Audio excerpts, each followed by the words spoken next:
Welcome to this TRIO academic workshop. My name is Troy. I'm an advisor at the Community College of Denver. Today we are going to be talking about effective time management. So let's take a look at this image here. What do you see? Oftentimes, students say that they see a large, immovable object and this smaller individual trying to move it. And sometimes that's how life can feel. Just so much to do, and we can sometimes feel almost powerless in trying to accomplish everything. However, you'll notice that this person in this picture here has that lever, a simple tool that helps us do more with the same amount of effort. Time management is all about leverage. And so today we're going to be identifying some strategies, some tips to help you do more with the same amount of energy. So here in this quadrant, there's a lot going on, but the main thing you want to look at is that we have on the left important and not important, and on the top urgent versus not urgent. All of us spend our time in one of these quadrants, metaphorically. Oftentimes, students are in quadrant 1, doing important things but urgent, in a rushed fashion. You might have to finish a scholarship application, turn in a paper, pick up your daughter from school, and complete your FAFSA application. And all these things need to be done, they're all important, but you don't have much time, you're rushed, putting out fires, going from one thing to the next. Well, with good time management, we can move you more into quadrant 2 activities, doing all those important things, but doing it in a way that's more planned, more strategic, more ahead of schedule, and that will allow you to feel less stressed out, less rushed, and be able to manage your time more effectively and to deal with the contingencies that often come up, unplanned things that you need to address. So we're going to touch on these 3 areas of time management: planning ahead, creating a schedule, and maintaining focus. Now, unfortunately, there are no silver bullets. No one thing that you can do to make all of your time management challenges disappear. But through experimenting with some of these strategies, we might be able to manage your time a lot more effectively. So planning ahead, the first step.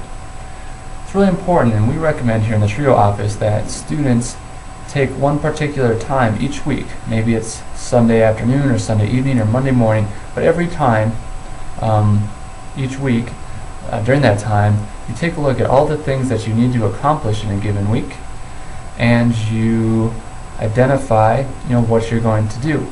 You list action steps. So when I say action steps, I mean things that can be accomplished, concrete and specific tasks that you can accomplish in about an hour's time. And what that allows us to do is, when we have these concrete, specific, very small goals, if you want to put it that way, when we have these outlined, then we can go about planning ahead and seeing when we're going to do each of those things. We also want students to plan holistically, which means the whole of your life. So don't just take into account school, but also work, but also financial commitments, home commitments, and health, wellness, social, cultural, because all of this is part of your life. And so time management is about creating time, creating space by being more effective, more efficient, so that you can, live a more balanced life. So now you have these action steps. All these things that you've identified in your planning time, say Sunday evening planning time, you've identified these specific action steps that you want to accomplish.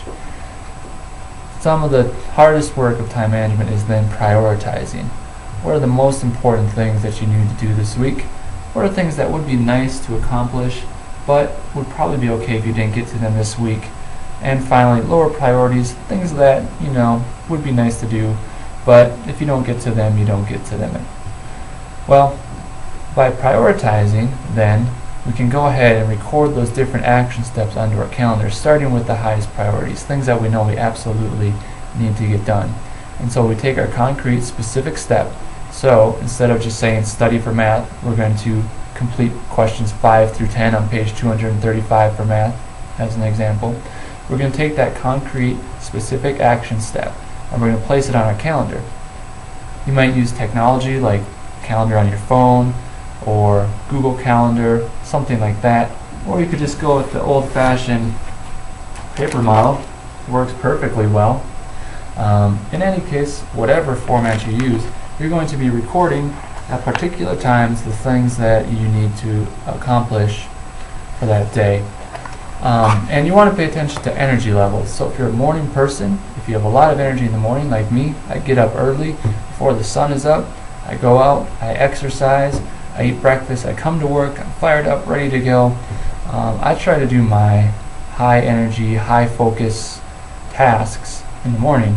So if you really need to study for a test, or you really need to do some other task that's really challenging, pay attention to when you have the highest level of energy and schedule it for that time.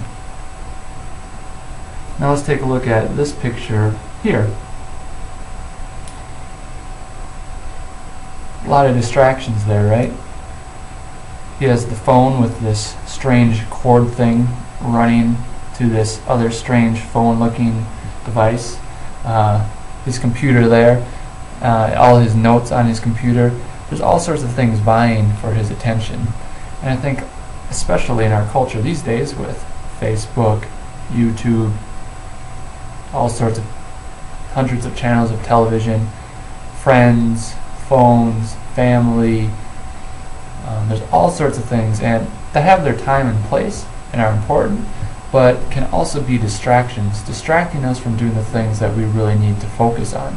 So if you can pay attention to your environment, pay attention to the type of environment, the place, the location, the setting where you feel you can really focus, put yourself in that situation, that environment, whenever you are studying, whenever you are doing something that requires a lot of focus, like mapping out your budget for the month. Pay attention to where you can focus, know what your distractions are, and minimize those when it's not time for those distractions. It can be really helpful if your schedule is broken into chunks, and when you've gone about listing your action steps, prioritizing, putting on your schedule, you have them in these various pieces.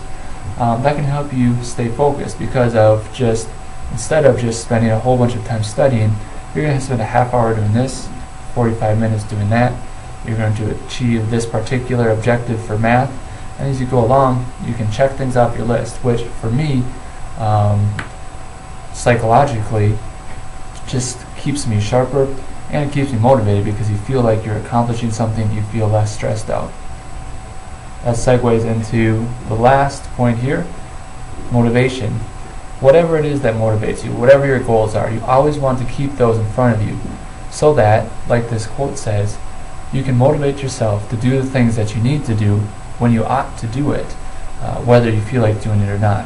When you know why you are in school, when you know that what you are doing right now connects to a particular thing that you want to accomplish, that helps you stay focused, helps you enact or execute the plan that you've created, the time management plan that you've created. And really, that's what it's all about, because you can have a great plan, but if you don't do what you need to do, if you don't execute that plan, it's only half the puzzle. So by maintaining focus, by staying motivated, you can go about, you can execute or follow that time management plan that you created by planning ahead, by creating your list of action steps, by prioritizing those steps according to your goals, by putting them on a calendar, putting them on a schedule, staying focused, staying motivated. So that's it. Try out some of these effective time management strategies, see what works for you, reevaluate and apply, and hopefully this will help you become a better student and a better career professional.